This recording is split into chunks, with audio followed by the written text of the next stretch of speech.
నమస్తే. సౌందర్య శ్రీవేదం. నేను మీ మునిమాలికను. ఎలా ఉన్నారు?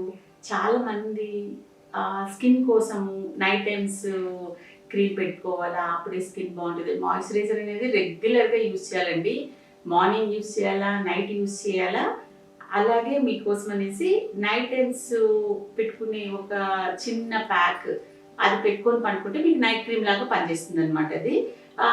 రింకిల్స్ రాకుండా కొంచెం ఏజ్ వచ్చే వాళ్ళకి 30+ నుంచి ఇది రెగ్యులర్‌గా యూజ్ చేస్తుంటే నైట్ టైమ్స్ మీకు మంచి స్కిన్‌లో గ్లోయింగ్ అనేది తెలుస్తుందనమాట. దానికి ఏం లేదండి, బియ్యం పిండి తీసుకోండి కొంచెం. ఆ బియ్యం పిండిని మీరు మిల్క్‌తో కలిపేసేయండి. ఎప్పుడు కూడా మీరు ప్యాక్స్ యూజ్ చేసేటప్పుడు పచ్చి పాలు తీసుకొని యూజ్ చేస్తే మీకు చాలా బాగుంటుంది. పచ్చి పాలల్లో కూడా మీరు ఆవు పాలు వాడారనుకోండి ఇంకా మంచి గ్లో అనిపిస్తుంది. ఆవు పాలు లేనప్పుడు మామూలు పాలే వేసేసేయండి. బియ్యం పిండి, ఆవు పాలు 2 మిక్స్ చేసి, ఏ పాలైనా పర్వాలేదు, మిక్స్ చేసిన తర్వాత దాంట్లో ఆముదం, మీరు వినింది నిజమే, ఆముదం వేసి కలిపేసింది. ఆముదం అనేది చాలా మంచి మాయిశ్చరైజర్, స్కిన్కి చాలా బాగా పనిచేస్తుంది అది. ఈ మూడే అండి, 3 ఇంగ్రీడియంట్స్ మొత్తం కలిపేసి దాన్ని మంచిగా మసాజ్లా చేసుకోండి. మీరు నెక్, ఫేస్, హ్యాండ్స్ చేసుకొని ఒక 20-25 మినిట్స్ ఉంచేసిన తర్వాత అది కొంచెం డ్రై అవ్వదు.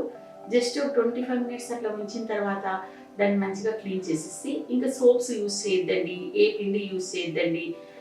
కడిగేసుకునేసి నైట్ పడుకునేసేయండి. నైట్ పడుకునేటప్పుడు అలా రెగ్యులర్గా చేస్తూ ఉంటే మీకు నైట్ క్రీమ్ పెట్టుకున్నట్టు ఉంటుంది. ఆ స్కిన్ అనేది డ్రైనెస్ లేకుండా ఆ స్కిన్ మంచి గ్లాసీ స్కిన్ లాగా మార్నింగ్ చాలా బాగుంటుంది అనమాట. ఇలా రెగ్యులర్గా చేయండి, మీకు చాలా అందంగా అనిపిస్తారు.